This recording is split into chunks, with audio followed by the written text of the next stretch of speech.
같이 기도하시겠습니다.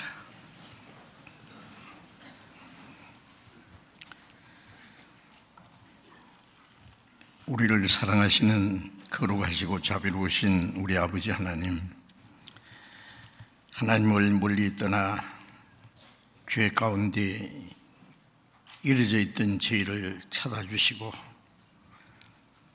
허물과 죄로 죽은 영혼들을 주님의 긍휼의 풍성하신 사랑으로 우리 영혼을 살려주시고 우리의 죄를 영원히 사해 주신 그 크신 은혜에 감사합니다.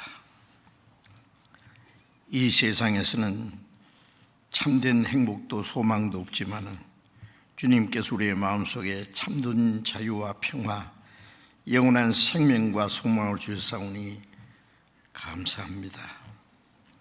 이 시간 주님의 보배로운 피로 구속함을 받은 저희들 주님 앞에 함께 모여서 주님의 그 크신 은혜와 사랑을 찬송하며 주님의 말씀을 배우며 주님 안에서 거룩한 교제를 갖게 해주신 것 감사합니다.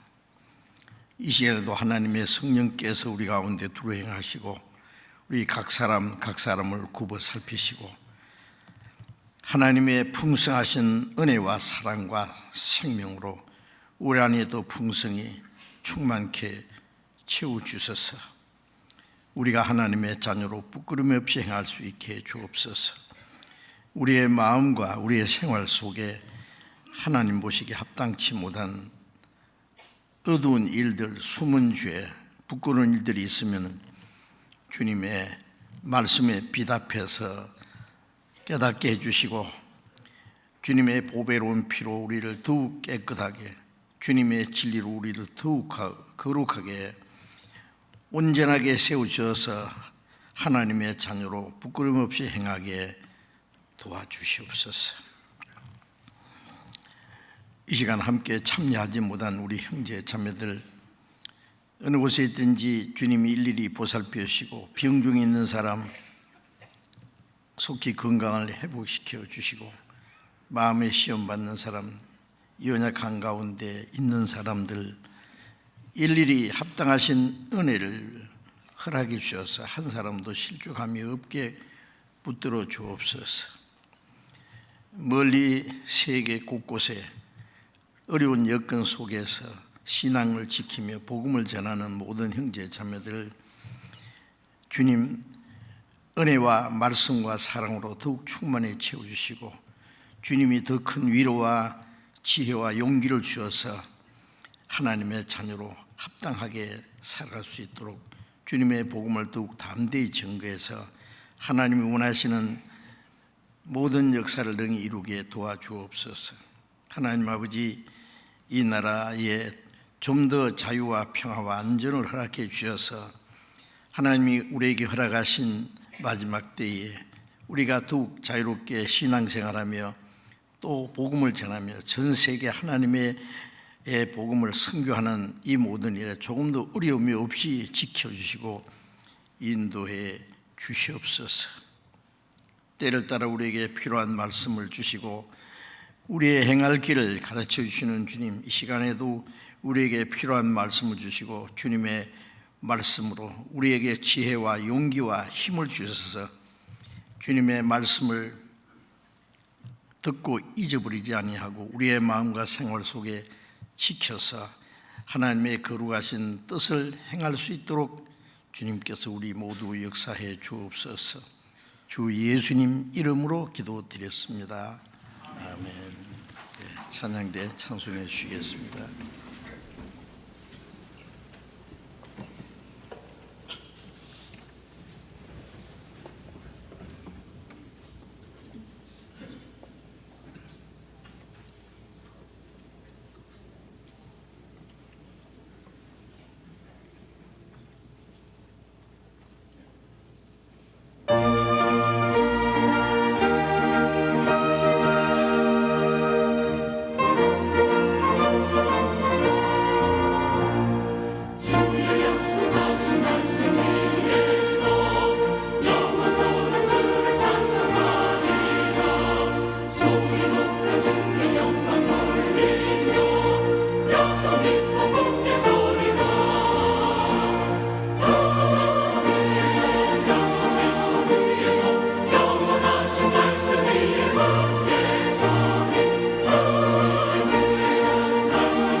성경 찾겠습니다. 성경 말씀 고린도전서 12장 찾겠습니다.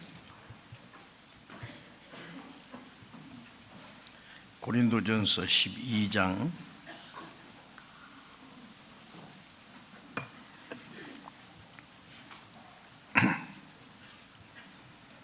고린도전서 12장 4절부터 11절까지 제가 읽겠습니다. 고린도전서 12장 4절부터 11절까지 읽겠습니다. 은사는 여러 가지나 성령은 같고 지금은 여러 가지나 주는 같으며 또 역사는 여러 가지나 모든 것을 모든 사람 가운데서 역사하시는 하나님은 같으니 각 사람에게 성령의 나타남을 주심은 유익하게 하려 하심이라. 어떤 이에게는 성령으로 말미암아 지혜의 말씀을, 어떤 이에게는 같은 성령으로 지식의 말씀을, 다른 이에게는 같은 성령으로 믿음을, 어떤 이에게는 한 성령으로 병 고치는 은사를, 어떤 이에게는 능력 행함을, 어떤 이에게는 예언함을, 어떤 이에게는 영들 분별함을, 다른 이에게는 각종 방언을 말함을, 어떤 이에게는 방언을 통역함을 주시나니 이 모든 일은 같은 한 성령이 행하사 그 뜻대로 각 사람에게 나누어 주시느니라. 거기까지. 우리 주일 아침마다 성령님이 하시는 일에 대해서 계속적으로 말씀을 드리고 있습니다.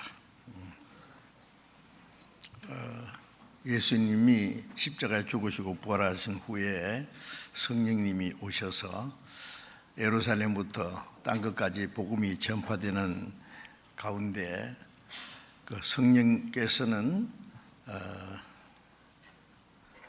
하나님의 약속대로 십자가에 죽으시고 부활하신 그리스도께서 우리 죄를 사해 주신 것과 그 하나님의 은혜를 깨닫고 믿기만 하면 구원받는 그 은혜를 사람들에게 깨닫게 하고 구원을 받게 하고 구원받은 사람을 이제 말씀으로 양육하시고 또 교훈하시고 인도하시는 일을 하십니다.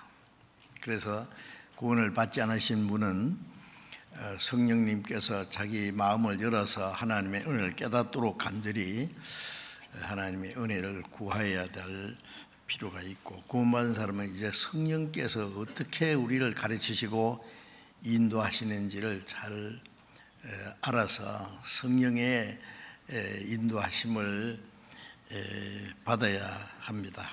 이게 신앙생활입니다.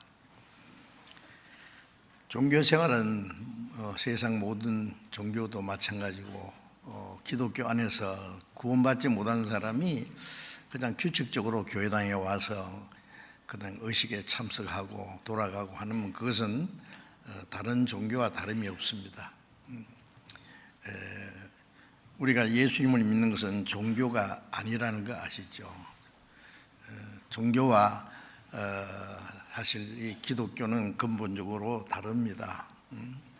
종교는 인간이 하나님을 찾으려는 노력이고, 성경은 하나님이 사람에게 찾아오셔서 하나님이 사람을 찾아서 하나님의 은혜와 능력으로 붙들어서 하나님이 천국까지 사람을 데려가시는 일, 하나님이 하시는 일입니다. 그리고 이제 하나님의 은혜로 구원을 받은 사람은 하나님의 성령께서 그 사람의 마음과 생활을 날마다 새롭게 하시고 또 진리 가운데 인도하시고 하나님의 나라에 들어갈 때까지 지켜주시고 다스려 주신다는 것을 우리가 계속 지금 배우고 있습니다. 구약시대 아브라함 때부터 예수님 오실 때까지 약 2000년이라는 기간은 하나님이 이스라엘 민족을 통해서 이스라엘뿐 아니라 온 세상에 하나님을 증거하시는 일을 하셨습니다. 예수님이 오시고 십자가 죽으시고 부활하신 다음에는 이제 성령님이 오셔서 하시는 역사입니다. 성령이 하시는 일입니다. 그래서 우리가 사도행전 그러면 오순절에 성령이 강림하신 이후에 땅끝까지 복음이 전파되는 가운데 성령께서 역사하시는 일을 기록한 말씀이 사도행전인데, 사도행전이라기보다는 성령행전이라고 해야 될 겁니다. 성령께서 하시는 일입니다. 좀 더 구체적으로 말하면 교회 행전입니다. 성령님께서 거듭난 성도들 무리, 즉 교회를 통해서 역사하시는 일입니다. 성령님이 하시는 일은 밖으로는 구원받는 역사를 이루시고, 구원받은 사람 안으로는 성령이 하나 되게 하셔서 그리스도의 몸된 교회가 형성되고, 그 교회 안에서 구원받은 성도들이 점점 신앙이 성장하고 하나님의 자녀로 합당하게 살아가도록 도와주시는 일을 하고 계십니다. 그래서 이제 우리가 성령이 하시는 일이 무엇인지를 자세히 배우고 알아야 됩니다. 무턱대고 교회 다닌다더니 무턱대로 자기 방법대로 열심히 하는 것이 아니라 성령의 가르침과 인도하심이 무엇인지를 알고 한 걸음 한 걸음 성령을 따라 사는 생활입니다. 그래서 로마서 8장 14절에 무릇 하나님의 영으로 인도함을 받는 그들은 하나님의 아들이라고 하셨는데, 성령의 인도를 받아서 하나님의 아들이 된다는 말이 아니라 하나님의 아들이 된 사람은 반드시 성령의 인도함을 받아야 되고 받을 수 있다는 것을 말씀하신 거예요. 성령이 인도하심을 따라 사는 그 모습을 보고 그 사람이 하나님의 자녀가 됐다고 하는 것을 증거한다는 말씀입니다. 이제 오늘은 이제 교회 안에서 성령이 하시는 일이 무엇인지를 좀 말씀드리려고 합니다. 이제 교회를 통해서 복음이 전해지도록, 그래서 밖으로는 구원의 역사가 일어나도록 하고, 이제 안으로는 구원받은 사람들이 이제 성령으로 하나 되게 하시는 일을 하신다 그랬죠. 구원받기 전에는 우리는 두 사람도 진정한 의미에서 하나가 될 수가 없을 거예요. 이사야 53장 6절에 보면 우리는 다 양 같아서 그릇 행하여 각기 제 길로 갔거늘 목자 떠난 양이 지 고집대로 뿔뿔이 흩어져 도망가듯이 사람은 하나님을 떠난 이후에 자기 방법대로, 자기 욕심대로, 자기 고집대로, 자기 마음대로 살아가는 겁니다. 그래서 진정한 의미에서는 남편과 아내도 하나가 될 수 없어요. 어쩔 수 없이 하나 되려고 노력하는 것이지, 사람들은 각기 자기 개성이 있고 자기 주관이 있고 자기의 살아가는 그 방법이 있기 때문에 하나가 된다는 건 참 어렵습니다. 유대인들을 속담에는요, 둘이 모이면은 단체 넷을 만든다는 말이 있어요. 둘인데 어떻게 단체 셋을 만드느냐? 셋. 한 사람이 하나씩 만들고 두 사람이 모여서 또 하나 만들고. 그게 뭐냐면은 인간은 개성이 강해서요. 세 사람 모이면 단체를 넷을 만들겠네요. 넷이나 다섯이나 하여튼. 그런데 이제 구원을 받은 후에는 하나님 한 아버지 한 형제 자매, 같은 생명과 영원한 소망을 가졌습니다. 그리고 이제 한 성령을 따라서 이제 살아가는데 사는 목적이 같고 그 다음에 살아가는 방법이 같을 수밖에 없습니다. 한 성령이기 때문에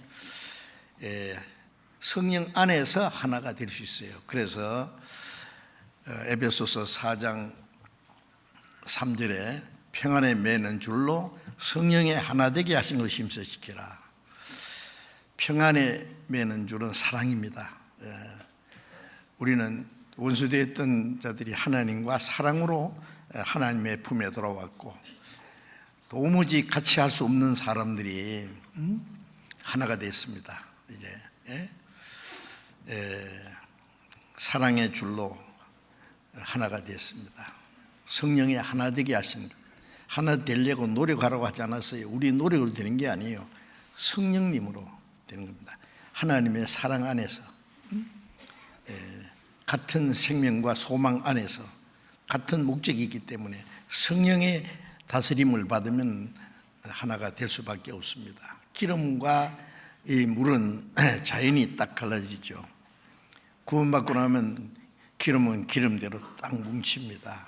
그것처럼 구원받지 못한 사람과는 구별되는 동시에 구원받은 사람은 이제 성령으로 하나가 되는 겁니다. 하나 되게 하는 힘써 지키라는 말은, 그 성령은 하나 되게 하셨는데 육신이 그걸 자꾸 깨트리려고 해요. 그래서 육신의 소욕은 성령을 거스린다 그랬잖아요. 성령은 육체를 거스려서 하나님의 뜻대로 살게 하려고 하고, 육체는 그것을 대적하고, 그 싸움이 이제 구원받자마자 시작인데 거기서 우리가 이제 승리를 해야 됩니다. 그래서 너희는 영으로 육신의 생명을 육의 행실을 죽이면서 산다. 육신대로 살면 반드시 죽을 것이나 성령으로 육의 행실을 죽이면서 살리라. 그게 뭐냐면 육신을 따라 사는 생활은 구원받아도 뭐 지옥 간다는 말이 아니라 육신을 따라 사는 생활 그 자체는 죽은 겁니다. 그러니까 허물과 죄로 죽었을 때에는 성령이 없고 공중권세 잡은 마귀를 따랐기 때문에 죽은 자는 죽은 행실을 해요. 너희가 그 가운데 행하여 이 세상 풍속을 쫓고 공중의 권세 잡은 자라 따랐으니 지금도 불순종하는 자 속에 역사하는 영이라. 우리는 다 그 가운데서 전에는 육체의 욕심을 따라 지내며 마음과 육신에 원하는 것을 하여 본질상 진노의 자녀있다 그랬어요. 허물과 죄로 죽었을 때는 성령을 따라 사는 대신에 보이지 않는 공중의 권세 잡은 마귀를 따라 살았고 육신을 따라서 살았습니다. 그거는 죽은 자의 생활입니다. 그런데 구원받은 사람도 구원은 받았는데 성령을 따라 살지 않고 육신을 따라 사는 것은 죽은 자가 하는 일을 하는 거예요. 그래서 에베소서 5장에 잠자는 자여 깨어서 죽은 자 가운데 일어나라. 그리스도께서 네게 빛이시냐고 하셨잖아요. 잠자는 자는 죽은 자 옆에 깊이 잠듭니다. 옆에 죽은 자가 있는지 뭐가 있는지 몰라요. 구원을 받았어도 그 잠자는 자가 있어요. 영적으로 잠든 사람. 그 사람 죽은 자 옆에서 뒹굴고 있어요. 그래서 깨어서 죽은 자 가운데 일어나라 그래. 벌떡 일어나야 돼요. 너희는 저희 중에서 나와서 따로 있고 부정한 것을 만져. 구별돼야 됩니다. 산 자와 죽은 자가 비슷하게 살 수 없잖아요. 산 사람이 저 죽은 사람들이 누워있는 공동묘지에 가서 그 공동묘지에 뒹굴고 거기서 살 수 있어요? 산자는 산자끼리 살아야죠. 그래서 육신을 따라 살면 반드시 죽을 것이로 되었어요. 영으로서 육의 행실을 죽이면 살리라. 영으로서 육의 행실을 이겨야 돼요. 성령의 능력으로 육신을 이겨야 된다는 말씀이죠. 그래서 육신은 성령이 하나 되게 하신 것을 지키지 못해요. 하나가 돼야 되는데 구원 받았어도 성령이 하나 되신 것에 대해 전혀 관심이 없는 사람이 있어요. 모일 때는 같이 모여서 찬송 부르고 기도하고 말씀 듣고 하는데 그 시간 지나면은 다 각자예요, 그냥. 응? 예.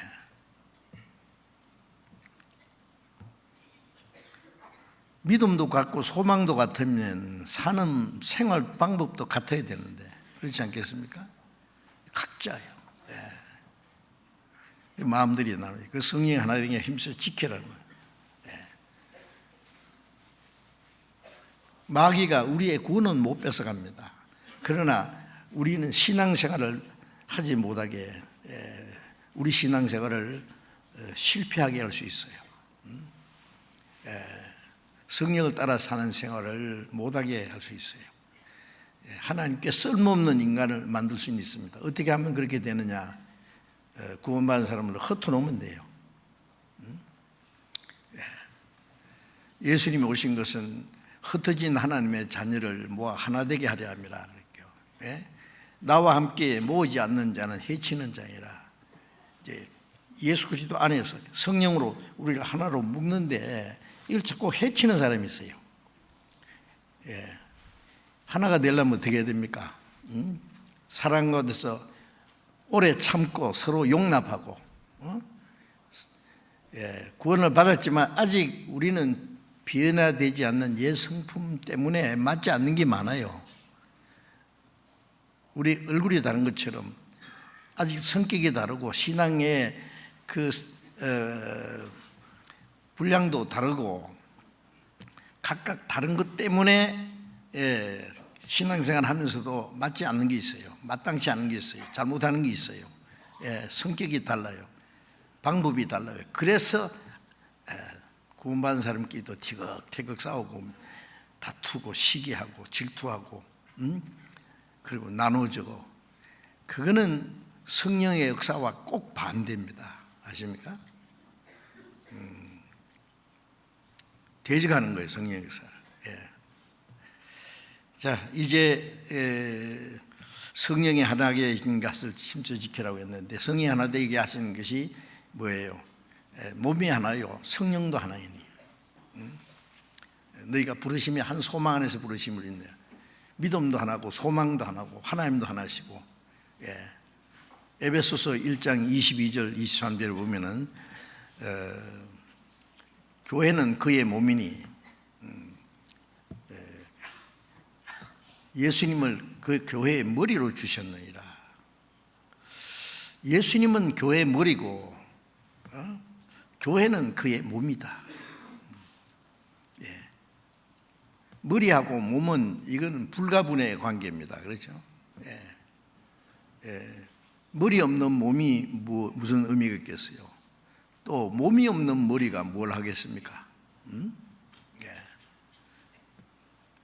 요한복음 15장에는 나는 참 포도나무이면 너희는 가지라. 이 포도나무와 가지는 그것도 절대적인 관계입니다. 머리 위에나 몸의 관계나 같은 거예요. 같은 교회 모습을 가르치잖아요. 나무는 예수님이고 가지는 구원받은 성도라고 했는데, 가지는 포도나무를 떠나서는 아무것도 할 수 없다. 너희가 나를 떠나서는 아무것도 할 수 없다.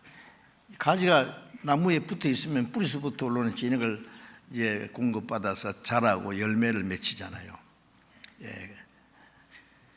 나무에서 떨어지면 말라 죽죠. 아무것도 할 수 없어요. 또 포도나무는요, 가지가 없으면 열매 못 맺혀요. 포도나무 둥지에서 열매 맺는 수는 없거든요. 그러니까 가지는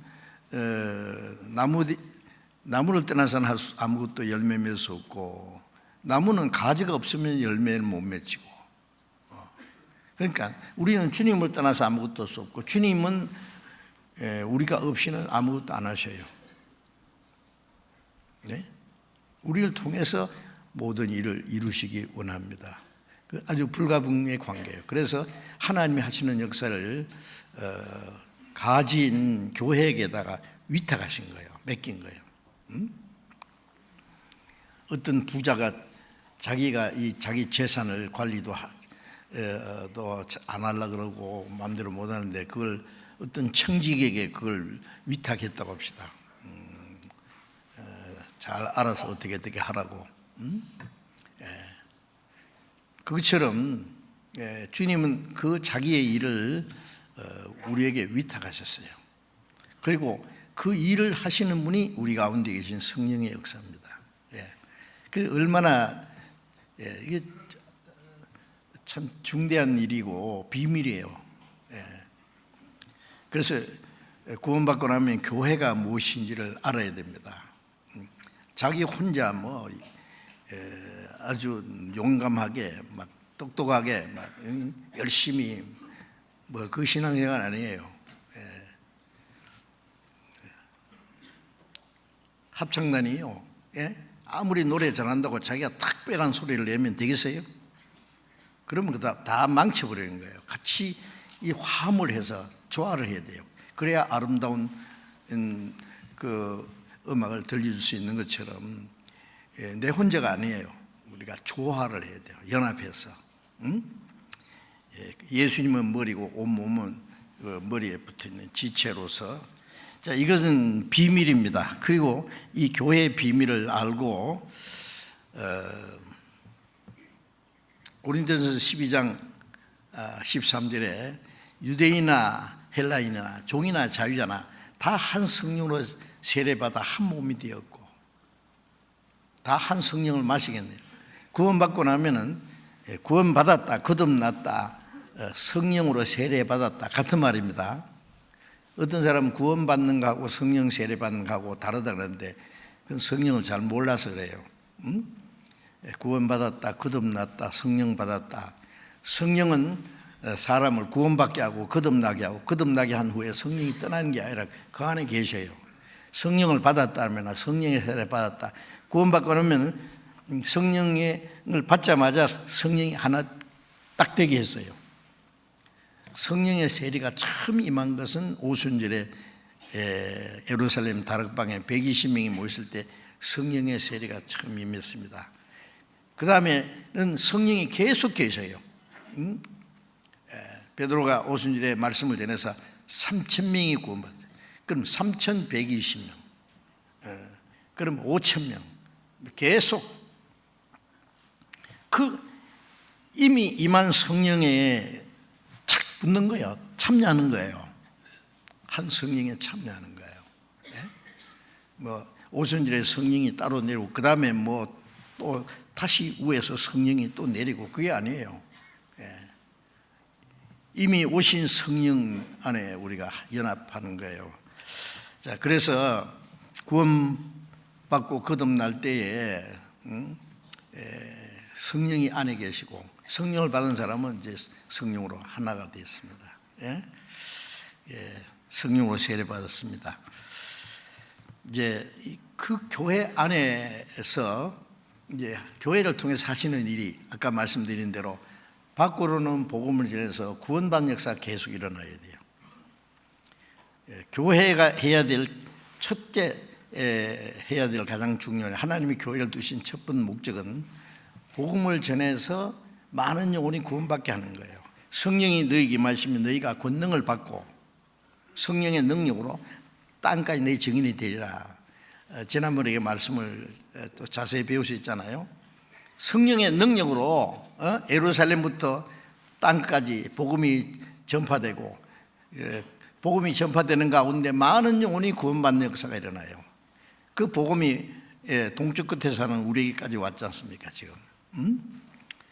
자, 그래서 밖으로는 복음이 전해지고 교회는 복음이 전해져서 구원받는 역사가 나타나야 돼요.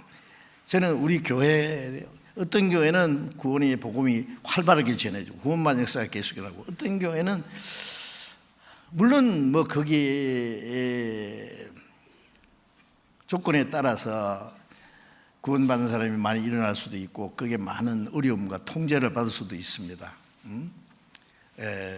뭐 공산주의 세계는 아직도 많은 통제를 받고 또 다른 종교 있는 뭐 그 모슬렘이나 뭐 그다음에 힌두교나 또 불교나 그런 그 이교적인 세력이 너무 강한 데는 우리가 또 그런 걸로 인해서 방해를 받고 또 통제를 받을 수 있어요.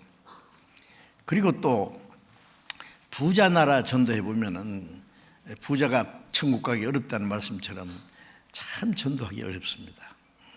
그거는 어쩔 수 없어요. 그러나 예수님이 말씀대로 사람은 할 수 없을 때 하나님은 할 수 있다. 구원받은 사람들이 정말 하나가 되어서 담대히 복음을 전하면은 그런 어려운 일 때문에 전도가 전년되지 않는 건 아니에요. 다른 근데 보다는 어려워도 그래도 복음이 전해지고 구원의 역사가 나타나야 돼요. 그런데 1년이 지나도 3년이 지나도 5년이 지나도 도무지 구원받는 역사가 나타나지 않는다면 뭐가 크게 잘못된 거예요. 그러지 않겠습니까? 예. 가난하고 모든 환경이 열악한 곳일수록 복음은 더 활발하게 전해집니다. 이랬든 저랬든 구원의 역사는 계속 일어나야 됩니다. 밖에. 그것이 그리스도인이 해야 될 가장 큰 사명이고 교회가 존재하는 목적입니다. 그것이. 그래서 우리는 한국 사람은 한국의 복음을 전할 뿐 아니라 우리는 이제 세계, 왜? 우리 말고도 복음 전하는 사람이 많이 세계 곳곳에 있을 텐데 왜 우리가 세계 선교해야 되느냐? 여러분 아십니까? 지금 온 세상에 복음이 전파되겠는데 거의 꺼져갈 수 있어요. 지금 은혜 때가 막 끝나려고 하는데 한 번도 복음을 제대로 들어보지 못하고 죽는 사람이 얼마나 많은지 아세요? 그들에게 우리는 책임이 없습니까?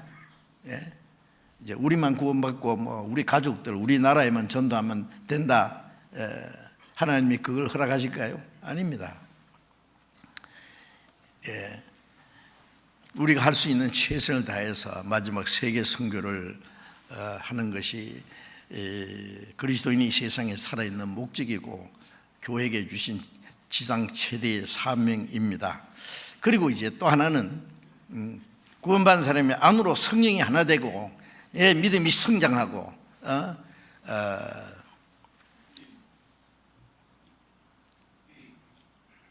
하나님의 역사를 이루기 위한 그 신령한 인격이 이루어져야 돼요.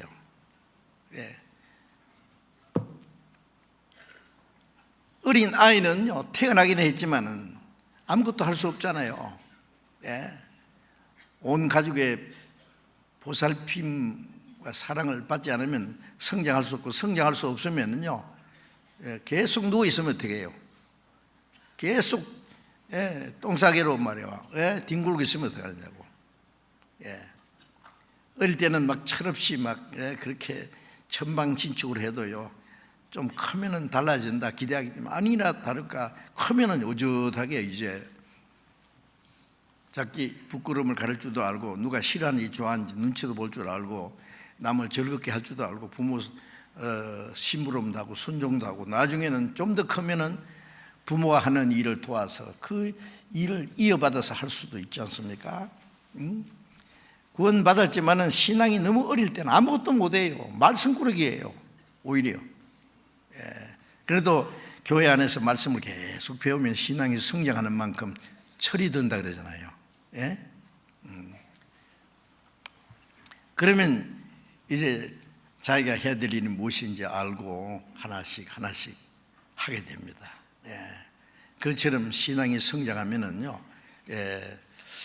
교회가 해야 될 일이 밖으로 복음 전하는 일을 위해서 우리가 다 해야 될 일이 어떤 사람은 전도하는 목사님이나 전도사님이나 선교사님 하는 일이지 우리가 뭘 해요?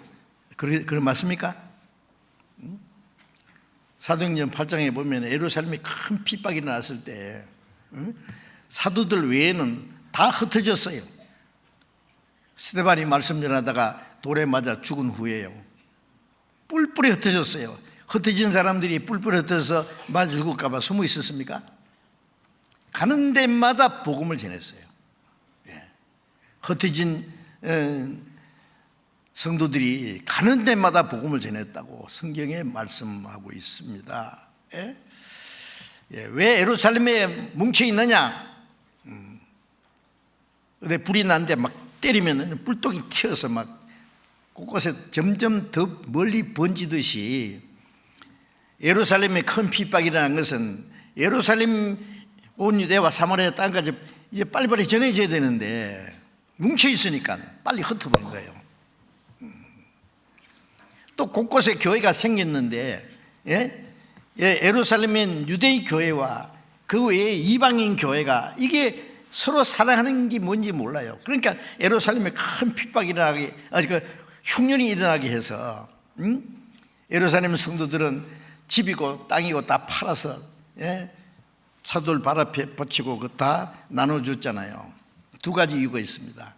하나는 그들은 하나님의 크신 은혜로 너무 감사하고 서로 사랑하는 마음이 너무 커서 자기 것을 자기 것이라는 자가 하나도 없더라.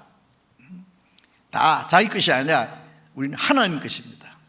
우리 것입니다. 그래서 핍절한 게 나누어서 핍절한 자가 하나도 없더라. 거기에서 이 공산주의 사상을 잘못 만들어낸 겁니다. 칼막스가요. 그들은 한 믿음과 소망과 사랑 때문에 그렇게 된 건데, 그리고 또 한 가지 이유는 예루살렘이 군대들이 에워싸는 거 보거든 멸망이 가까운 줄 알고 빨리빨리 도망가라고. 옥상에 있는 사람은 옷을 가지고 집안에 내려가지 말고 밭에 있는 사람은 겉옷을 가지고 집에 가지 마라. 빨리 도망가라. 우물우물하다 죽을 테니까. 그러니까 예루살렘 성도들 아차 하면은 도망갈 준비가 되어 있기 때문에 집이고 땅이고 다 팔아 없애야 돼요. 그래야 도망가기 쉽잖아요. 소돔 고모라가 망할 때 왜 롯이 천사들이 그를 이끌어서 도망가고 있는데 왜 롯이 뒤를 돌아봤습니까? 소금 기둥이 돼 있잖아요. 그 소돔성의 그 농 밑에 있는 뭐 비단 옷이나 뭐 무슨 보석이 있을 수도 있어요. 그 생각나가지고 아이고 아까워라. 탁 돌아보네. 전기를 잡고 뒤를 돌아보는 건 합당치 않다는 말씀대로 어쨌든 돌아가는 그 다리를 끊어버린다는 말처럼요. 예루살렘 안에는 소망 다 끊어야 되니까 그래야 빨리 도망가잖아요. 그러니까 집이고 밭이고 있는 한 다 팔아 치워본 거예요. 누가 사도행전 2장과 4장에 있는 그 말씀을 보고 우리도 다 집이고 땅이고 다 팔았어. 다 교회 갔다 오면 전부 나눠 먹고 주님 오시려고 얼마 만났으니까 다 끝장내자 그러면 안 됩니다. 물론 어떨 때는 집을 팔아서 복음 전하는 데 써야 될 때도 있고 우리 하나님의 역사를 위해서 우리의 것을 통제하고 희생해야 될 일이 많이 있어요. 그건 스스로 해야 될 일이지 예루살렘 사람들은요 안 바치면 안 됐어요. 아나니아 삽비라는 땅이고 집이고 다 팔아가지고 바치려고 했는데 너무 아까워서 얼마는 감춰놨어요. 그렇죠? 다른 사람은 다 바치는데 반만 바쳤다고 하면은 체면이 안 쓸까 싶어서 반만 바치면서 다 가져왔습니다. 둘 다 죽여버렸잖아요. 그냥. 왜 성령을 속여서 거짓말하냐? 물론 뭐 그걸 감춰놨기 때문에 죽은 것이 아니라 거짓말한 것이 더 큰 죄예요. 그런데 왜 반만 바쳐도 큰 거잖아요. 요즘에 막 재산 반 바치면요 깜짝 놀랄 거예요 사람들이. 그죠? 반이 아니라 지금 다 떼먹어도 안 죽어. 그런데 왜 죽였습니까? 아나니아 삽비라가 구원 안 받았으면 안 죽입니다. 구원 안 받은 사람에게 하나님이 그걸 요구하십니까? 구원 받았기 때문에. 그럼 왜 죽였느냐고요. 사람들에게 성령을 속이는 죄에 대한 걸 경고하기 위한 동시에 아나니아 삽비라 그래 놔두면 예루살렘 망할 때에 너희는 머리털 하나도 상하지 않는다 그랬는데 아나니아 삽비라 머리털 많이 있잖아요. 그러니까 예루살렘 망할 때에요, 군대 에워쌀 때에 롯의처처럼 어물어물하다가 죽을 테니까 미리 죽여버리는 게 나아요. 이해가 됩니까? 아이고 겁난다. 겁내야 됩니다. 우리도 지금 이제 우리는 어쨌든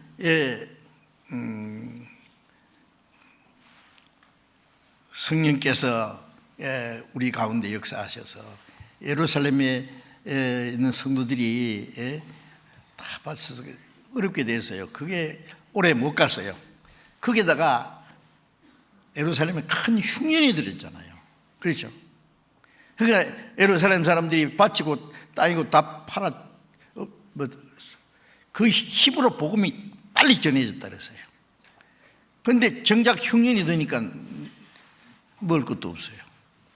그래서 어떻게 이방 교회가 예루살렘 성도들의 가난한 성도들을 위해서 복음 운동을 해서 예루살렘 성도를 도왔다는 말씀이 계속 나오잖아요. 고린도 후서 8장 9장에 특별히 또 사도행전에도 나오고. 그런데 왜 그렇게 했냐면 하나님이 아주 의도적으로 그렇게 하셨다고 생각합니다. 예루살렘에 큰 핍박이 난 것은 복음이 빨리 전하기 위해서, 예루살렘에 흉년이 들은 것은 이방 교회하고 유대 교회하고 서로 사랑하기 위해서. 그래서 이방 교회가 예루살렘의 성도들을 돕기 위해서 성도 그 연보를 해가지고 보냄으로써 그들은 그리스도 안에서 하나라는 것, 서로 사랑한다는 것 느끼게 됐어요. 그래서 이방 교회와 유대 교회가 그리스도 안에 하나가 되어서 서로 사랑하고 같이 협력하는 그런 일이 있었습니다. 여러분 옆에 어떤 형제 자매가 너무 어려우면은요, 베풀도록 하나님이 그걸 허락하실 거예요. 원하실 거예요. 그래서 너희의 유효한 것으로 저의 부족한 것을 보충하고 후에 저희 유효한 것을 보충해서 평균케 하려 합니다. 좀 부유한 사람은요, 재수가 좋아서 나는 부유하도 잘 먹고 잘 살 권리가 있다고 생각할 수 있지만은 생각해 봐야 됩니다. 그게 자기만을 위해서 하나님이 주신 것이겠어요? 자기를 위해서는 최대한 금소하게 살고 다른 사람에 베푸는 것이 뜻이 있어요. 그러니까 무엇이 물건이 이제 뭐 생기면은요, 이거 분배를 잘해야 돼요. 나와 내 가족이 쓸 것, 복음을 위해서 쓸 것, 구원받는 형제 자매를 쓸 것, 이 몫이 딱 있어요. 딱 구별해요. 전부 내 거다. 어째서 자기 겁니까? 그게 다 하나님 거잖아요. 하나님 것이면 하나님이 어떻게 쓰실지 하나님께 기도하고 하나님 뜻대로 사용해야 될 거 아닙니까? 고린도전서 10장 33절에는 너희가 나와 같이 자기 유익을 구치 말고 남의 유익을 구하여 저희로 구원을 얻게 하라. 남의 유익을 구하여 저희로 구원을 얻게 하라. 이기주의고 개인주의고 자기중심적인 사람은 아무도 구원할 수 없어요. 아십니까? 잠언 19장 3절에도 너그러운 자에게는 은혜를 구하는 자가 많고 선물을 주기를 좋아하는 사람은 사람마다 친구가 되느니라. 주기를 좋아하는 사람은 어떻게 해야 돼요? 영원한 친구를 사귀어요. 세상에 뭐 너절한 친구를 사귀란 말이 아니에요. 그래 불의의 재물로 친구를 사귀라. 그러면 없어질 때 저희가 너희를 영원한 처소로 영접하리라. 이 세상에 있는 재물 가지고 구원받는 데 사용하라. 그러면 구원받은 사람들이 주님 앞에 갈 때 기쁨으로 영접해 줄 거다. 어쨌든 그런 일로 인해서 예루살렘 교회와 이방인 교회가 하나 되게 하는 하나님이 계획 속에 있습니다. 그런 일들은 지금도 마찬가지입니다.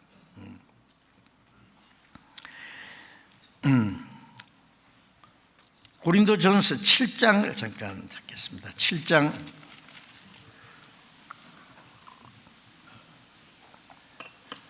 7절 읽겠습니다. 고린도전서 7장 7절.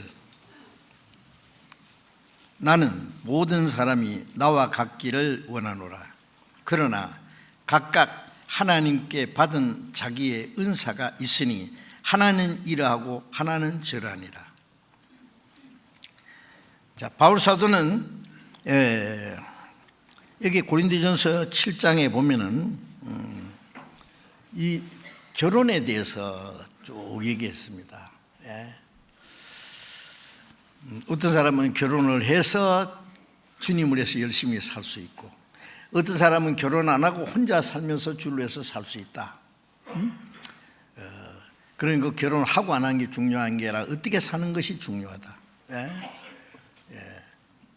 그 쭉 얘기하면서 그 바울 사도는 성경에는 결혼했다는 말은 없어요. 어떤 사람 말하기를 바울 사도는 결혼했지만은 전도하기 위해서 가족이고 다 내버려 두고 그냥 호레비로 살지 않았느냐. 그런데 맞을까요? 여러분, 아무리 사도지만은 자기 아내가 있고 가족이 있는데 다 내버리는 것도 하나님 원하시겠어요? 하나님이 더 중하지만 자기 가족도 돌아봐야 돼요. 디모데전서에 보면은 자기 친족, 자기 가족을 돌아보지 않는 자는 불신자보다 더 악한 자니라는 말씀도 있는데, 저는 그 바울 사도는 실제로 결혼하지 않은 사람이라고 생각합니다. 예수님께서 그랬죠. 하나님의 나라를 위해서 스스로 고자된 자가 있다.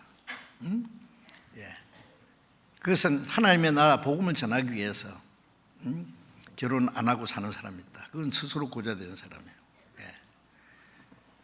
그 여왕을 시종하는 그 사람들은요, 그 거세한다 그러잖아요. 성욕을 느끼지 못하기 위해서 거세를 해가지고요, 여왕 섬기는데 아무 문제가 없게. 그리스도인들은 뭐 복음을 전하기 위해서 거세한다. 그 거세까지 하는 것은 좀 좋지 않을 거예요. 스스로 자기를 통제하는 성령의 능력으로 이겨야지, 생리적인 현상으로 그걸 통제한다는 것은 좀 옳지 않다고 생각합니다. 하여튼 그런데 바울 사도는 오로지 복음 전하는 일을 위해서 결혼도 안 하고 평생 주님을 위해서만 살아간 사람입니다. 그래서 더 많은 일을 할 수 있습니다. 정말 혼자서 주님을 위해서 일할 수 있는 사람은 결혼한 사람보다도 더 많은 일을 할 수도 있어요. 꼭 그런 것만은 아닙니다. 어떤 사람은 결혼해서 주님을 위해서 더 많은 일을 할 수도 있어요. 아내가 잘 돕기만 한다면. 그래서 그 마틴 루터의 아내가 그렇게 훌륭했다고 그럽니다. 미국의 D.L. 무디의 아내도 그 책에 보면은 그 열정적으로 그 무디가 전하는 복음을 위해서 같이 협력하고 따뜻한 사랑으로 자기를 돌봐주고, 그래서 아내가 큰 힘이 됐다, 그렇게 기록되고 있습니다. 그 아내가 있음으로써 더 복음을 전하는데 큰 힘이 되는 사람도 있고, 어떤 사람은 아내가 없어서 더 자유롭게 복음 전하는 사람도 있습니다. 자녀가 있어서 주님을 위해서 열심히 사는 사람도 있고, 자녀가 없기 때문에 더 자유롭게 오로지 복음을 위해서만 살 수 있는 사람도 있습니다. 그러니까 결혼하든 안 하든 자녀가 있든 없든 어떻게 사느냐, 그것이 중요합니다. 우리는 현재를 위해서 현재를 사는 것이 아니라 영원을 위해서, 영광을 위해서, 주님 앞에 가서 받을 상을 위해서 현재를 살지 않습니까? 그러니까 사는 목적이나 사는 방법이나 가치관이나 모든 것이 다를 수밖에 없습니다. 그래 바울 사도는 모든 사람이 나와 같이 갖기를 원하노라. 어떻게 바울같이 되겠어요? 그러나 각각 하나님께 받은 자기의 은사가 있으니 하나는 이러하고 하나는 저러하니라. 다 나가같이 됐으면 좋겠는데 그렇게는 안 될 것 같다. 다 바울처럼 독신이 될 수도 없고 바울처럼 위대한 사도가 될 수도 없어요. 바울 사도는 신약 성경 14권을 기록했어요. 반 이상. 구약 시대에는 이스라엘 역사 속에 모세가 가장 위대한 선지자였죠. 신약 시대 가장 위대한 사도는 단연 바울 사도라고 할 수 있습니다. 그런데 어떻게 다 바울처럼 되겠습니까? 그러나 각각 하나님께 받은 자기의 은사가 있으니, 하나님께 받은 은사, 하나는 일하고 하나는 죄라니라. 이 구원받은 사람에게 하신 말씀입니다. 구원받은 후에 하나님께 받은 은사가 각각 다르다. 하나는 이렇고 하나는 저렇다. 자, 이제 이 은사에 대해서 오늘 좀 말씀을 드리려고 하는 겁니다. 이제 구원은 동일합니다. 소망도 같고 사는 목적도 같은데 은사는 다릅니다. 고린도전서 13장 27절에 우리는 너희는 그리스도의 몸이요 지체의 각 부분이라. 예수님은 머리고 우리는 합해서 그리스도의 몸이고 우리 개인은 그 지체의 각 부분이다 그 말이에요. 이 몸에는 눈도 있고 입도 있고 귀도 있고 손도 있고 발도 있고 이 몸속에 보이지 않는 많은 지체들도 있고 이거 합해서 몸입니다. 우리가 합해서 그리스도의 몸이고 우리 개인은 그 몸에 붙어있는 지체들이다. 그러니까 지체는 각각 다르죠. 그래 눈도 있고 입도 있고 귀도 있고 손도 있고 발도 있고 이 보이지 않는 부분에 많은 그 지체들이 없으면 안 될 지체들입니다. 다 몸 안에 각각 하나님이 지체를 줬습니다. 우리가 그 주님의 몸에 한 지체다 그 말이에요.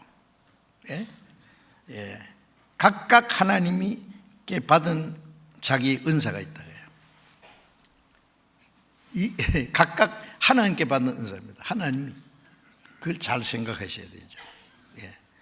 그래서 이제 교회 안의 신앙생활은 무턱대고 내 열심대로, 내 방법대로, 내 의지대로, 내 생각대로 하는 것이 아닙니다. 신앙생활 하는 가운데 하나님이 내게 주신 은사라는 말은 할 수 있는 거 있어요. 재능이에요. 세상적으로 말하면 재능입니다. 재능이 사람마다 다르잖아요. 어떤 사람은 정치를 잘하는 기질이 있어요. 어떤 사람은 돈 버는 데 아주 지혜로운 기질이 있어요. 어떤 사람은 문학에 대해서, 철학에 대해서, 예술에 대해서, 또 과학에 대해서 뛰어난 재능을 가진 사람들이 있어요. 어떤 사람은 또 가르치는 데 뛰어난 재능이 있고, 세상에도 그런 자기가 할 수 있는 재능에 따라서 잘 해야 돼요. 자기 적성에도 맞지 않고 재능과 상관없는 일 하려고 그러면은 안 되겠죠. 그건 세상 사람들이 이게 자연스럽게 주어진 것이라고 할 수 있어요. 그런데 구원받은 후에 성령께서 주시는 은사가 있습니다. 그건 다른 말로 하면 신령한 재능이라고 할까요? 그건 자기가 택하는 게 아니에요. 주님이 주시는 거예요. 그래서 하나님이 각 사람에게 주시는 은사라 그랬죠. 그것을 우리가 잘 이해를 해야 되겠습니다. 고린도전서 12장 다시 보겠습니다.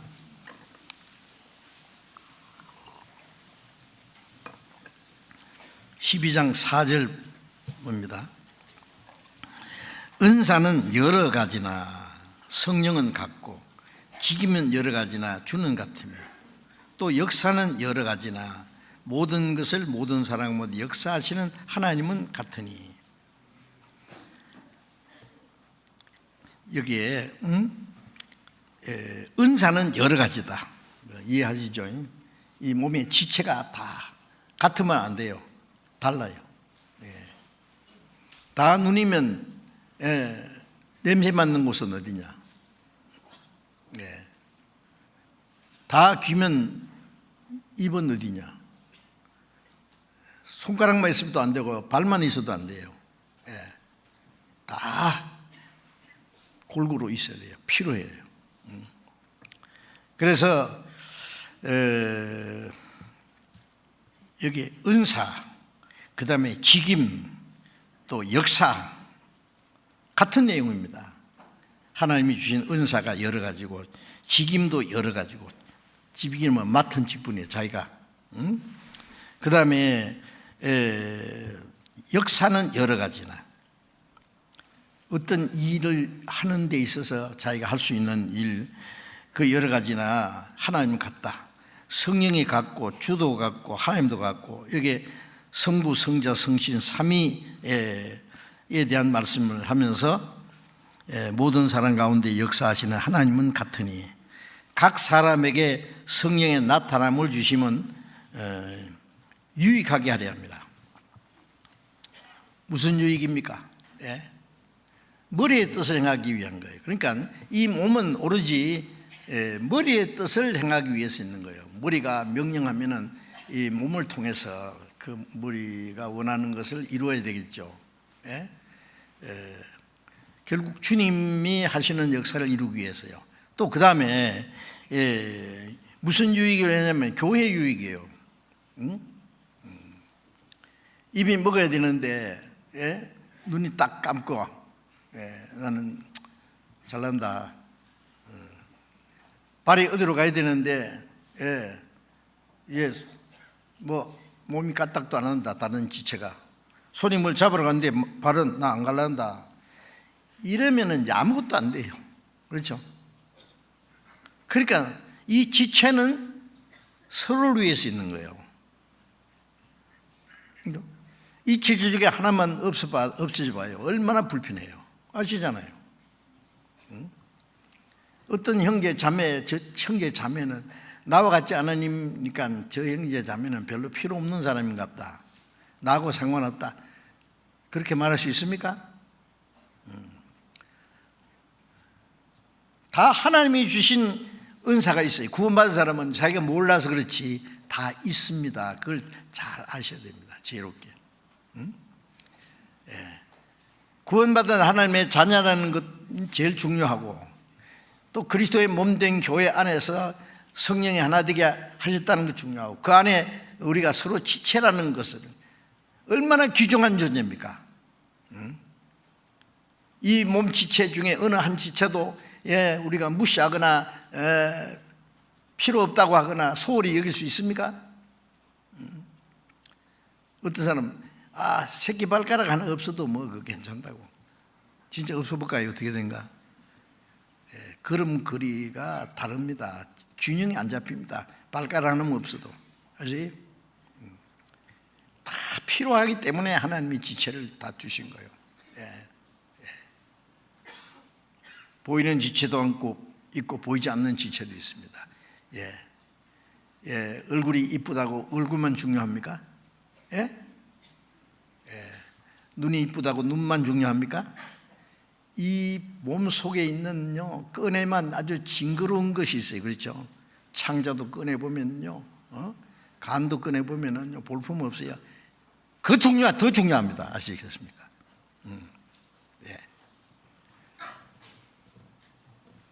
어떤 형제 자매는 별로 무슨 역할을 하지 않는 것 같지만 하나님 보실 때는 아주 중요한 일을 하는, 그 형제 자매가 없으면 안 되는 일이 있을 수도 있습니다. 그래서 서로 존경해야 됩니다. 지체로서 귀중히 여겨야 됩니다. 자, 그래서 교회 유익을 위해서 씁니다. 성령의 나타남을 주시면 유익하게 하려 합니다. 하나님의 역사를 위해서, 하나님의 영광을 위해서, 주님의 뜻을 이루기 위해서, 우리 교회 유익을 위해서, 교회 유익을 위해서 말이에요. 어떤 형제 자매가 꼭 필요합니다. 교회 유익을 위해서 목사님도 있어야 되고, 전도사님도 있어야 되고, 장로님도 있어야 되고, 집사님도 있어야 되고, 아니면 아무 이름도 없는 뒤에서 숨어서 봉사하는 형제 자매들이 주님 보실 때 더 중요한 일을 할 수도 있어요. 남이 알아줘도 몰라줘도 상관없습니다. 유익하게 하기 위해서 하나님이 그 지체들을 두셨습니다.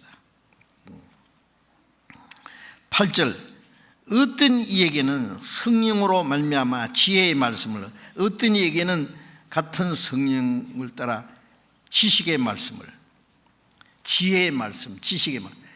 지식이라는 것은 뭐 많이 아는 게 지식이고, 지혜가 지식과 비슷한 것들도 좀 다르죠. 많이 아는 게 지식이라면 지혜는 그 말씀을 적절하게 사용하는 것이 지혜입니다.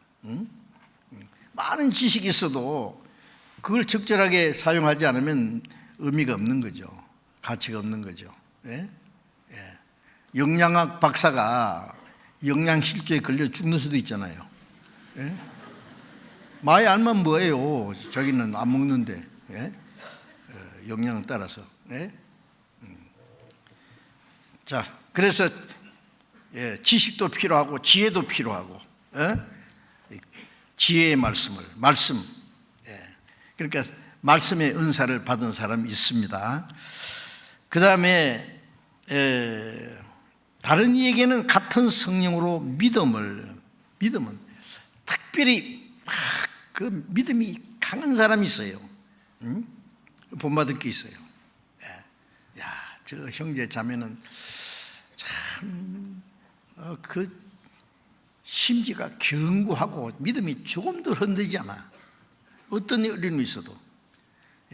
믿음이 약한 사람은요, 그런 바람에 흔들리는 갈대처럼 말이에요.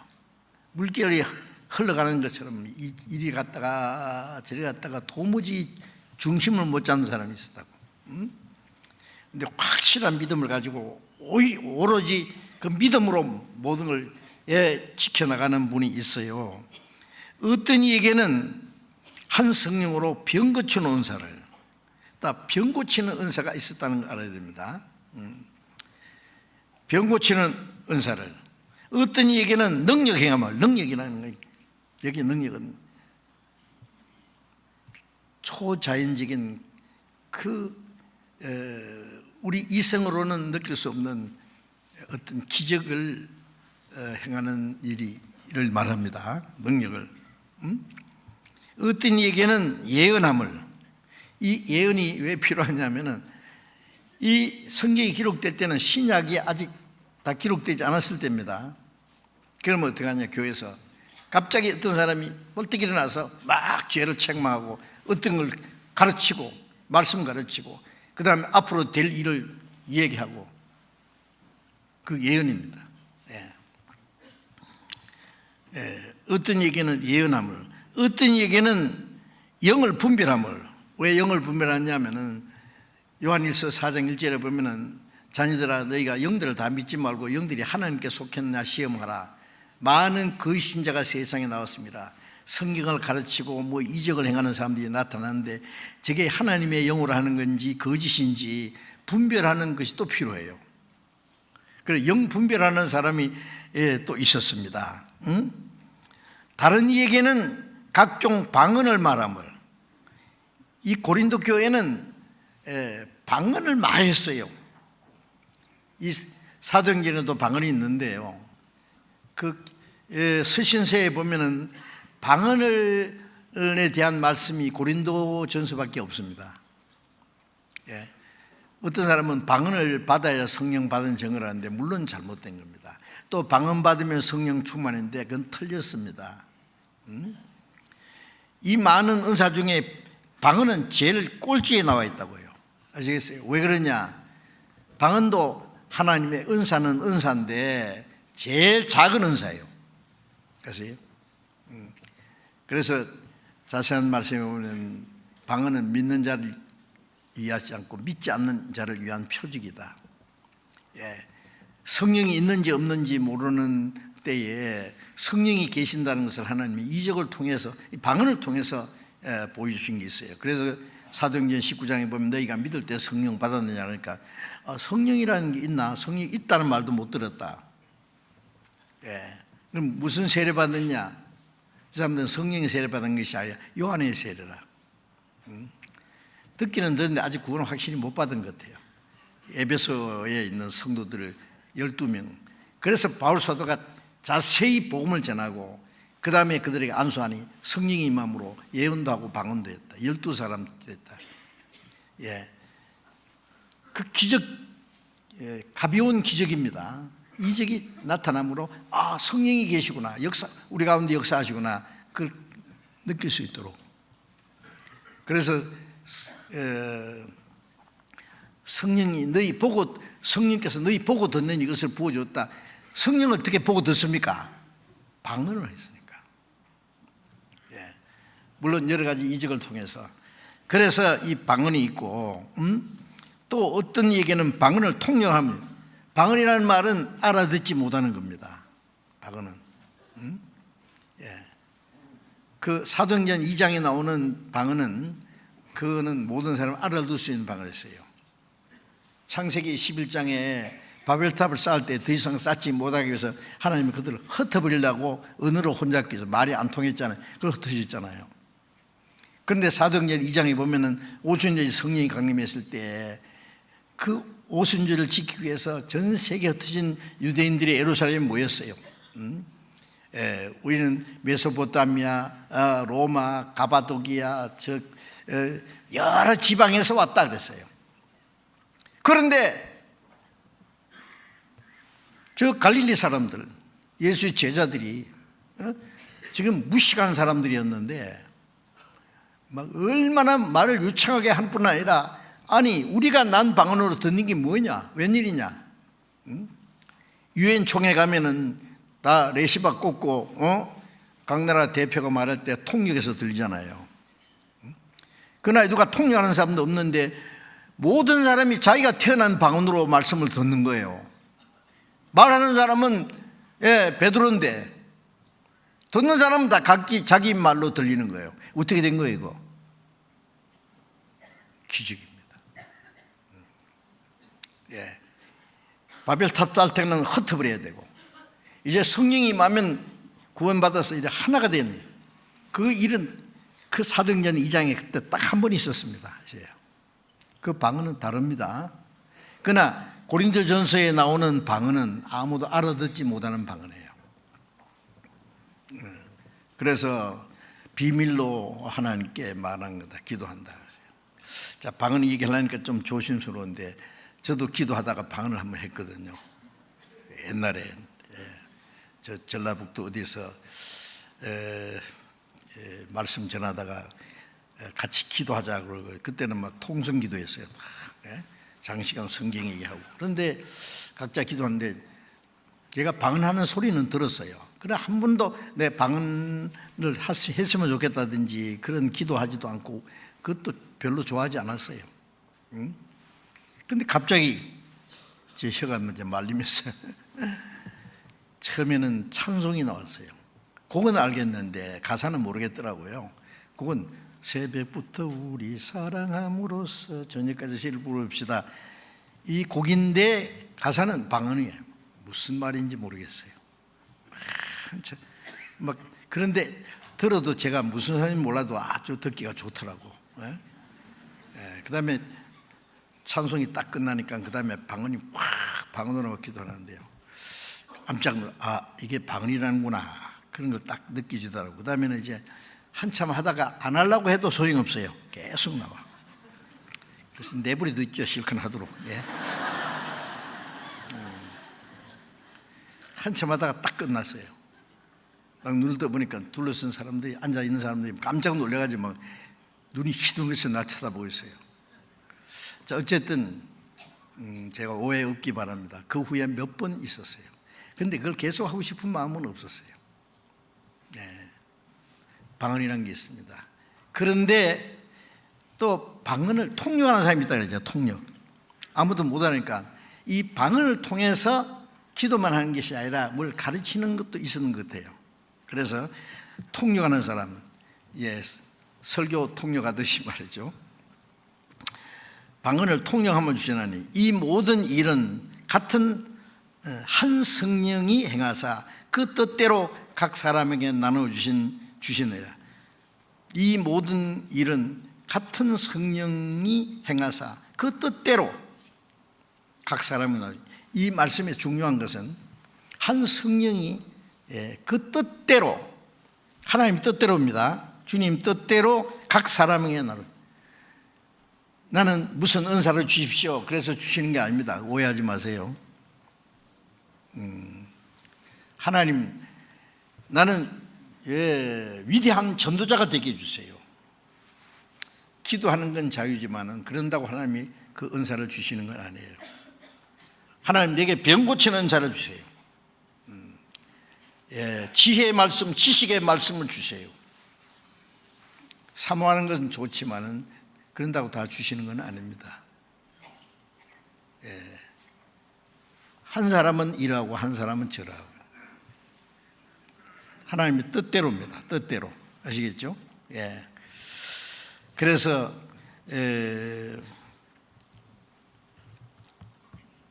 각 사람에게 성령의 나타남을 주신다는 말씀이나 그 뜻대로 각 사람에게 나누어 주신다는 말씀이라, 이런 말씀들이 많이 있어요. 그러니까 이제 지혜롭게 이제 생각해야 되는데, 근데 여기서 우리가 한 가지, 제가 이 말씀을 때문에, 그러면 지금은 왜 병 고치는 은사, 능력 행하는 사람, 영분별하는 사람, 예언하는 사람, 방언하는 그거 없냐? 그 이유를 제가 말씀드릴게요. 여러분들 이제 그 차 운전하고 할 때예요, 이렇게 사인이 있죠. 이리 가면은 뭐 수원, 저리 가면은 용인, 뭐 저리 가면은 인천, 뭐 이렇게 고속도로에도. 그런데 그건 처음 가는 사람을 위해서 필요합니다. 길 잘 아는 사람은 그 방향 표시 사인이 필요 있어요, 없어요? 필요 없어요. 아주 그 비유가 될지 모르지만은, 초대교회는 가장 많은 이런 이적이 필요한 시대였습니다. 마가복음 16장을 잠깐 보겠습니다.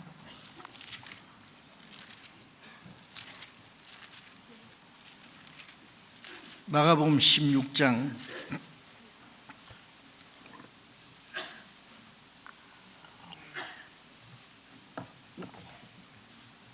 19절부터 제가 읽겠습니다. 주 예수께서 말씀을 마치신 후에 하늘로 올리우사 하나님 우편에 앉으시니라. 제자들이 나가 두루 전파할세 주께서 함께 역사하사 그 따르는 표적으로 말씀을 확실히 전가하시니라. 예수님이 성천하신 후에 성령이 임하셨고, 성령이 임하신 후에 이제 복음을 전파했죠. 제자들이 두루 전파할세, 제자들이 이제 오순절 성령을 받은 후에 이제 두루 전파하사 할세 주께서 함께 역사하사 그 따르는 표적으로 말씀을 확실히 전가하시니라. 주께서 함께 역사하시죠. 복음을 전할 때 주님이 저 위에만 계시는 것이 아니라 성령의 능력으로 같이 역사하십니다. 다른 표적으로 말씀을 확실히 전파하시나, 그 말씀은, 이 말씀을 잘 이해를 하셔야 되는데, 자, 이 사도시대의 초대교회는요, 이스라엘 사람들은 예수님이 하나님이 보내신 메시아 그리스도가 아니라고 생각했어요. 그들이 기대하는 그리스도는 로마를 정복하고 이스라엘 통일시켜주는, 지상에 그리스도를 왕국으로 이루는, 구약에 약속되어 있거든요. 그 왕으로 오실 그리스도를 기다렸는데, 하나님의 뜻은 먼저 그리스도께서 십자가 죽어서 인간의 죄를 대속하시는, 이스라엘을 로마 세력에서 해방시키는 것이 더 중요한 것이 아니라, 이스라엘뿐 아니라 온 세상 사람들이 죄와 죽음과 사탄의 권세에 사로잡혀서 영원히 지옥으로 끌려가는 이들을 죄와 사망의 권세, 사탄의 권세에서 해방해서 지옥 갈 사람을 천국에 들어갈 백성으로 준비하는 것이 첫째 목적이에요. 이스라엘 백성은 땅에서 택한 백성이에요. 구원받은 사람은 하늘에 택한 백성이에요. 먼저 이스라엘을 회복시키기 전에 죄와 죽음과 사탄의 권세에 있는 영혼을 구원해서 천국 갈 백성을 만드는 영적 회복이 더 중요한 거예요. 그러기 위해서는 그 영혼을 구원하기 위해서는 하나님의 독생자가 십자가의 속죄제물로 죽어서 인간의 죄를 대속하시고 사망의 권세를 깨치고 부활하셔야만 되잖아요. 그 복음이 온 세계에 전파된 후에 마지막 때 이스라엘이 회복된다고 우리가 말씀을 잘 알고 있지 않습니까? 그런데 이스라엘 백성들은 십자가에 그리스도를 배척한 이유가 뭐냐면 그리스도가 아니라고 배척했어요.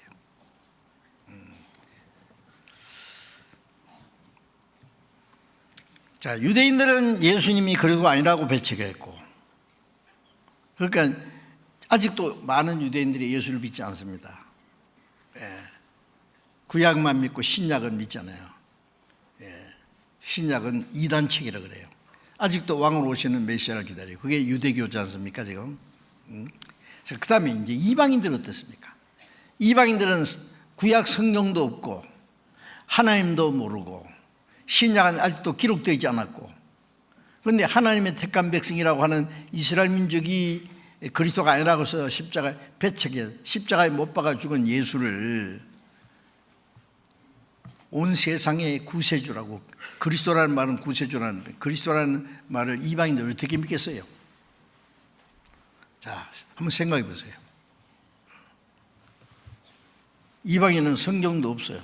구약 성경도 없고 신약은 아직 기록되어 있지 않았고, 하나님의 택한 이스라엘 백성도 믿지 않는 예수를 이방인에게 믿으라고 하면 그것도 십자가에 못 박혀 죽은 예수가 그리스도라는 것을 전도가 제대로 되겠습니까? 자, 그래서 사도들이 나가 복음 전할 때에 사도들이 전하는 복음이 하나님이 주신 것이고, 사도들이 전하는 예수 그리스도는 하나님의 독생자고 예수님이 하나님이 죽은 자 가운데 살려서 그리스도와 주가 됐다는 사실을 말로만 아니라 기적으로 입증해 줘야 돼요. 주께서 함께 역사하사 따르는 표적으로 말씀을 확실히 전가하시니라. 표적이 없으면 전도 못하는 시대예요. 그때는 아십니까? 그래서 많은 표적이 필요했습니다. 유대인들도 십자가 죽은 예수를 그리스도 믿지 않는 많은 사람들이 있어요. 그래서 베드로와 요한이 예루살렘에 그 성전 앞에 있는 그 안전뱅이 있잖아요. 은과 금은 내게 없거니와 내게 있는 것으로 네게 주노니 나사렛 예수 이름으로 걸어라! 뻘떡이 났잖아요. 나면서부터 안전뱅이 된 사람 막 뻘떡 일어나서 막 뛰고 막 사람들이 깜짝 놀래. 이 사람이 무슨 능력으로 이런 일을 행하느냐 그러니까. 베드로와 요한이 모르겠습니까? 너희가 죽인 예수를 하나님이 살리시고 그 예수님이 이 사람 오늘 낫게 했다. 유대인들이 뭐 어떻게 말할 수가 없잖아요. 딱 닫아버려요. 안전뱅이가 일어나서 벅벅벅 뛰는데 이런 일이 세상에 어디 있냐고. 그러니까 이적이 없으면 전도 못하는 유대인들도 그렇고, 그리고 많은 이적을 통해서 하나님의 복음이 힘있게 전파됐습니다. 사도행전 13장을 잠깐 보겠습니다. 사도행전 14장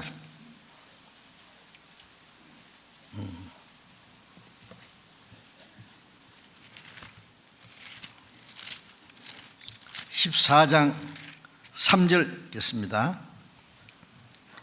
같이 읽어봅시다. 두 사도가 오래 있어 주를 힘입어 담대히 말하니 주께서 저희 손으로 표적과 기사를 행하게 하여 주사 자기 은혜의 말씀을 증거하시니.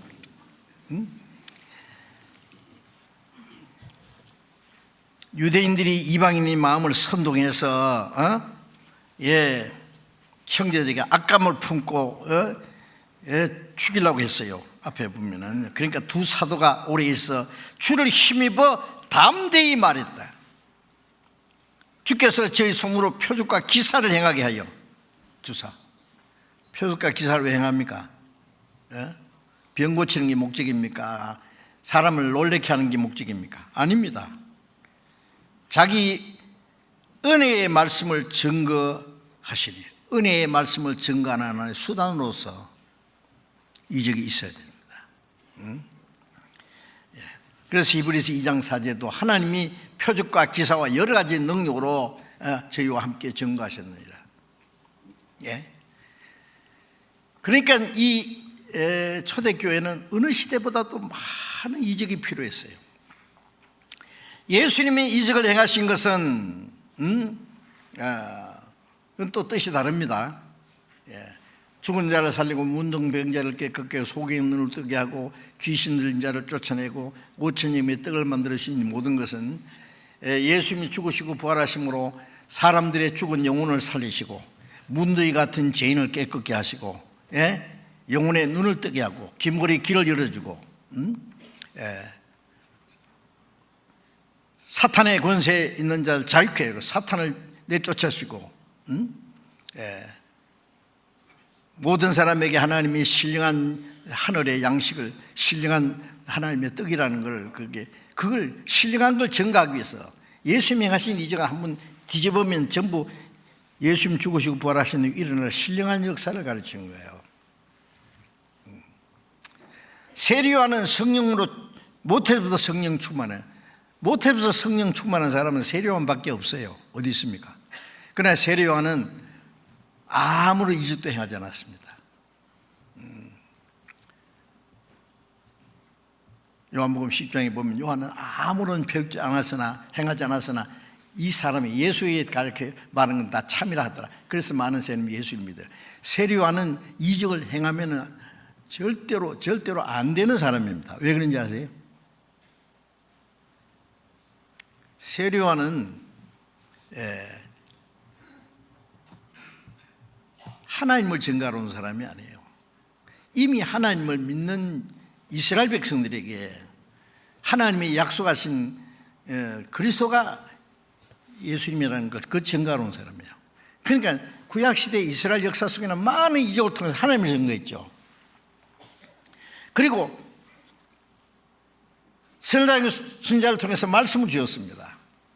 그럼 이스라엘 백성들은 많은 이적을 통해서 하나님을 이미 믿고, 그러면 선지자를 통해서 약속하신 그리스도를 기다려야 돼요.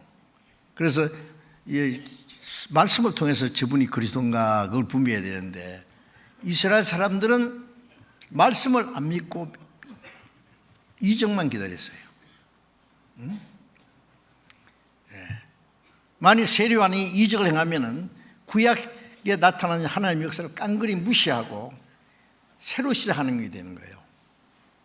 그럼 안 됩니다, 그거는. 그러니까 세례요한은 이적을 행하면 안 되는 거예요. 왜? 하나님은 이적을 통해서 나타나지만 그리스도는 말씀을 통해서 나타나요. 말씀을 통해 증거돼야 돼요. 그래서 세례요한은 말씀을 통해서 이분이 성경에 기록된 그리스도라는 걸 증거할 때 많은 사람이 믿었다 그랬잖아요. 그리고 또 사도들이 이적을 행한 건 이제 말씀드린 대로 목적이 또 다르죠.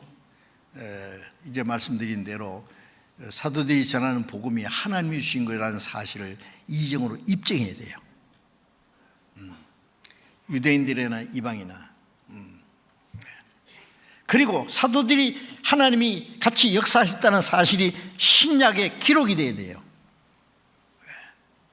사도들이 전하는 그 말씀이 하나님이 함께 역사했다는 그 사실을 성령께서 이적으로 입증해 줘야 돼요. 그 기록이 돼야 돼요.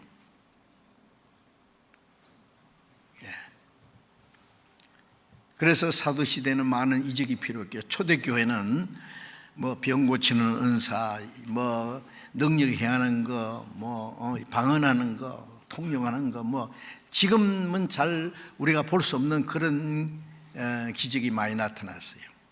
그때는 그것이 필요했기 때문에. 그런데 사도들이 살아있을 때 신약이 완성됐어요. 이제 마지막 사도 요한이 12 제자 중에 마지막까지 살았잖아요. 마지막 요한계시록을 기록하고 돌아가셨습니다.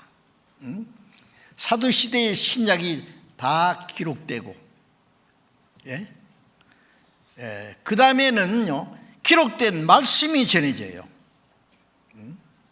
기록된 말씀이 점점 더 확실히 전해지면서 사도 기록 신약성이 다 기록되고 신약성이 다 모아지는 데까지도 꽤 시간이 많이 걸렸습니다.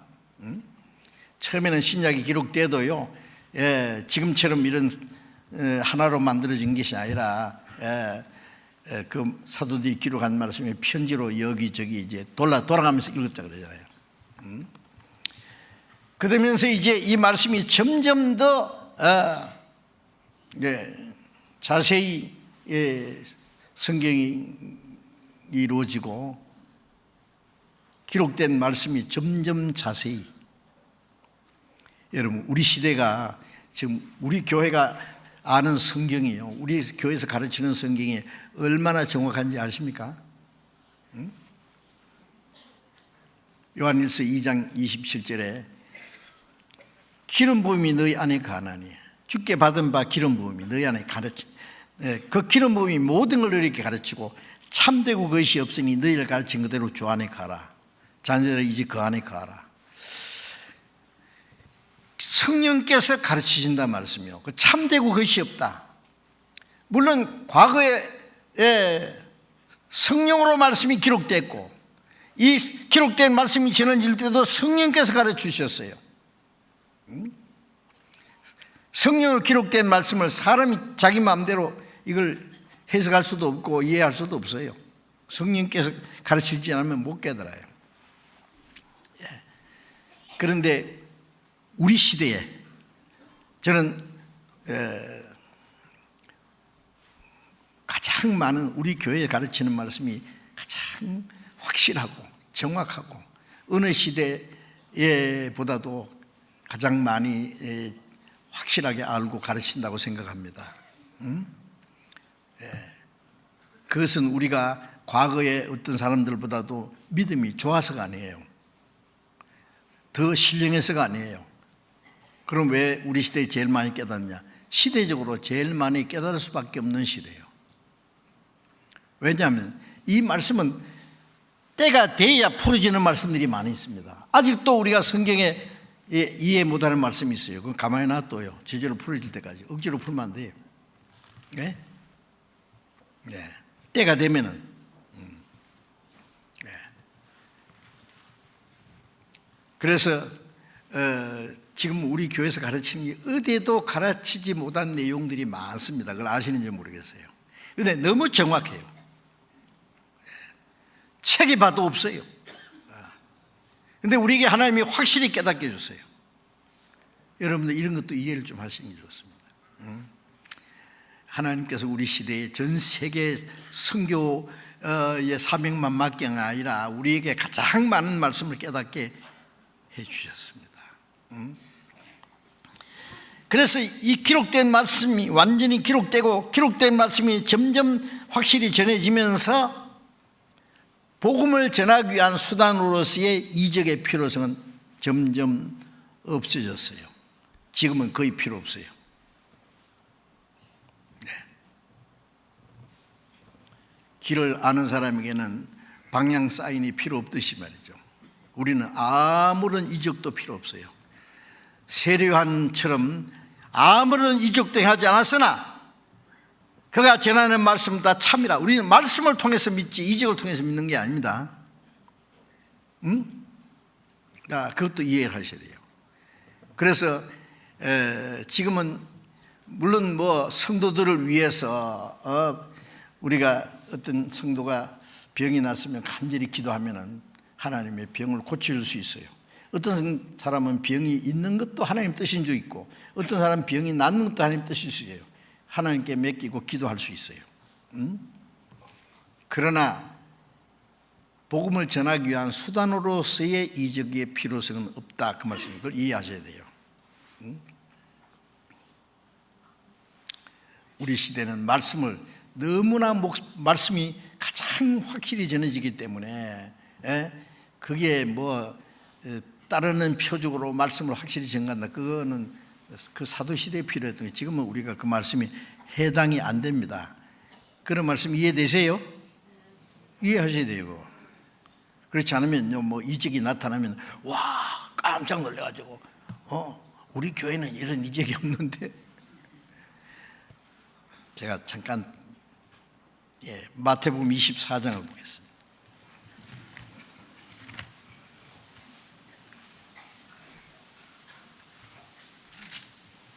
마태복음 24장 24절, 마태복음 24장 24절 같이 읽읍시다. 거짓 그리스도들과 거짓 신자들이 일어나 큰 표적과 기사를 보여 할 수만 있으면 택하신 자들도 미혹하리라. 이제 마지막 때에 일어날 징조를 쭉 말씀하시면서 거짓 그리스도들과 거짓 신자들이 일어나 큰 표적과 기사를 보여, 거짓 그리스도들과 거짓 신자가 나타나서 마지막 때가 되면서 거짓 신자가 많이 나타나요. 내가 그리스도라는 사람이 지금 세계적으로 얼마나 많은지 아세요? 나타나서 큰 표적과 기사를 행해요. 사람은 깜짝 놀라게 해요. 그래서 할 수만 있으면 택하신 자들 미혹, 이스라엘 백성들까지 그 미혹이 넘어가요, 마지막에. 데살로니가 후서 2장을 또 보겠습니다. 데살로니가 후서 2장 9절. 데살로니가 후서 2장 9절. 악한 자의 임함은 사단의 역사를 따라 모든 능력과 표적과 거짓 기적과 불의의 모든 속임으로 멸망하는 자에게 임하리니, 이는 저희가 진리의 사랑을 받지 않으니 구원함을 얻지 못합니다. 이러므로 하나님이 유혹을 저희 가운데 역사하사 거짓 것을 믿게 하시면 진리를 믿지 않고 불의를 좋아하는 모든 자로 심판을 받게 하랍니다. 자, 여기 자세히 보시면은 악한 자의 임하는, 악한 자는 적그리스도입니다. 마지막에 사탄의 역사로 뭘 해요? 모든 능력과 표적과 거짓 기적과 불의의 모든 속임으로 멸망하는 자, 여기 속는 자는 멸망하는 거예요. 그러니까 사도시대에 나타난 이적은 사도이 전하는 복음이 하나님 말씀인 걸 증가하기 위해서 이적이 나타났고, 그런데 왜 초대교회 시대에는 사탄의 역사로 이적이 없었냐? 이적도 사탄도 하나님이 허락하지 않으면 못해요. 아십니까? 하나님 허락하지 않았어요. 마지막에 왜 허락하느냐? 허락하세요. 마지막에는 말씀을 통해서 믿어야지 이적을 통해서 믿으면 안 된다.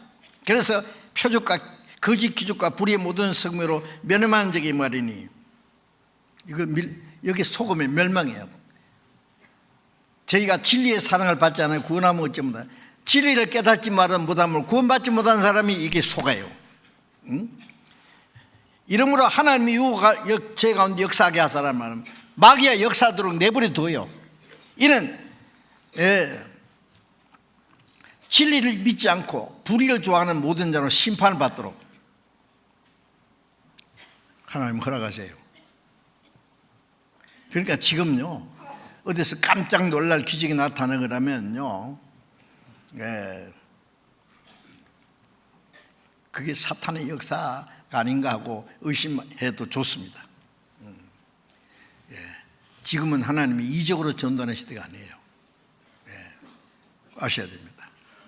막 이적을 하는 사람은 막 이적 행하면 막 놀래가지고 자빠지고 막 똘똘 구불고 막 그게 성령이 일어난 줄 아는데 아닙니다. 요한계시록 13장 13절 이하에 보면은 마지막 적그리스도 앞에 나타난 거짓 선지자가 하늘에서 불이 떨어지게 하고요. 엘리야는 하늘에 불이 떨어지게 했잖아요. 거짓 선지자도 하늘에서 불이 떨어지게 해요.